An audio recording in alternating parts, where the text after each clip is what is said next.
Chapter 9. Then verily the first covenant had also ordinances of divine service, and a worldly sanctuary. For there was a tabernacle made, the first wherein was the candlestick, and the table, and the shewbread, which is called the sanctuary. And after the second veil, the tabernacle which is called the holiest of all, which had the golden censer, and the ark of the covenant overlaid round about with gold, wherein was the golden pot that had manna, and Aaron's rod that budded, and the tables of the covenant, and over it the cherubims of glory shadowing the mercy seat, of which we cannot now speak particularly. Now when these things were thus ordained, the priests went all ways into the first tabernacle, accomplishing the service of God. But into the second went the high priest alone, once every year, not without blood, which he offered for himself, and for the errors of the people.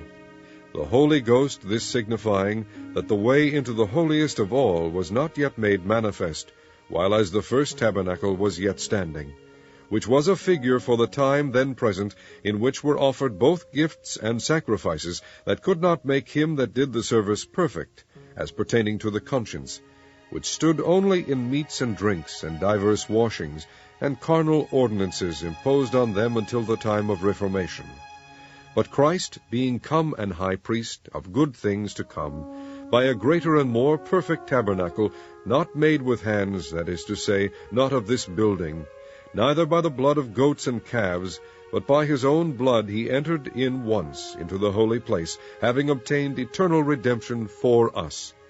For if the blood of bulls and of goats, and the ashes of an heifer sprinkling the unclean, sanctifieth to the purifying of the flesh, how much more shall the blood of Christ, who through the eternal Spirit offered himself without spot to God, purge your conscience from dead works to serve the living God? And for this cause he is the mediator of the New Testament, that by means of death, for the redemption of the transgressions that were under the first testament, they which are called might receive the promise of eternal inheritance. For where a testament is, there must also of necessity be the death of the testator. For a testament is of force after men are dead, otherwise it is of no strength at all while the testator liveth. Whereupon neither the first testament was dedicated without blood. For when Moses had spoken every precept to all the people according to the law, he took the blood of calves and of goats with water, and scarlet wool, and hyssop, and sprinkled both the book and all the people, saying, This is the blood of the testament which God hath enjoined unto you.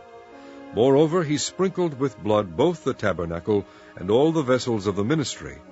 And almost all things are by the law purged with blood, and without shedding of blood is no remission.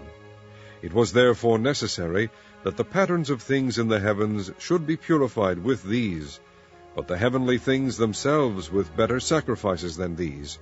For Christ is not entered into the holy places made with hands, which are the figures of the true, but into heaven itself, now to appear in the presence of God for us. Nor yet that he should offer himself often, as the high priest entereth into the holy place every year with blood of others. For then must he often have suffered since the foundation of the world. But now once in the end of the world hath he appeared to put away sin by the sacrifice of himself. And as it is appointed unto men once to die, but after this the judgment, so Christ was once offered to bear the sins of many, and unto them that look for him shall he appear the second time without sin unto salvation.